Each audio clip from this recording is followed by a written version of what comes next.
રાજ્યમાં વરસાદને લઈને હવામાન નિષ્ણાંત પરેશ ગોસ્વામીએ આગાહી કરી છે। મહારાષ્ટ્ર ઉપર સિસ્ટમ બનતા વરસાદ પડ્યો છે। થંડરસ્ટોર્મને કારણે પ્રી મોન્સૂન એક્ટિવિટી થઈ રહી છે। આગામી 3 દિવસ સુધી પવન સાથે વરસાદ થવાની આગાહી કરવામાં આવી છે।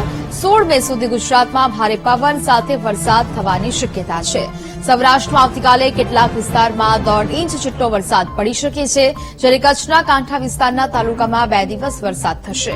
ઉત્તર ગુજરાતના કેટલાક વિસ્તારમાં 2 દિવસ વરસાદ રહેશે।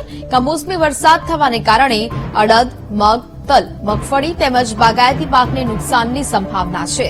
16 મે પછી ફરી હીટવેવનો મોટો રાઉન્ડ આવવાની પણ તેમણે આગાહી વ્યક્ત કરી છે।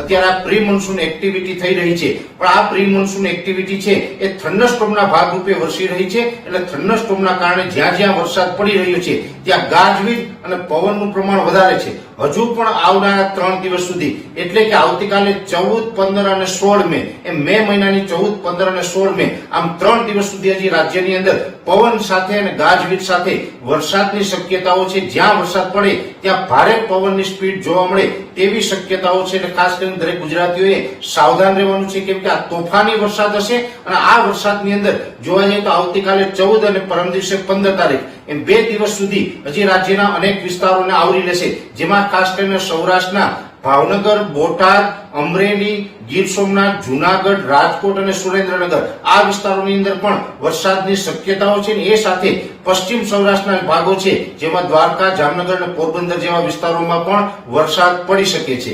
અને ખાસ કરીને સૌરાષ્ટ્રની અંદર આવતીકાલે 14 અથવા તો 15 તારીખે એકાદ સ્પેલ છે વધારે ભારે થઈ જશે, એટલે કે લગભગ 1.5 ઇંચ અથવા તો તેનાથી પણ મોટો સ્પેલ છે એ સૌરાષ્ટ્રની અંદર આવતીકાલ અથવા પરમ દિવસ 2 દિવસની અંદર એક સ્પેલ ભારે થાય તેવી શક્યતાઓ છે।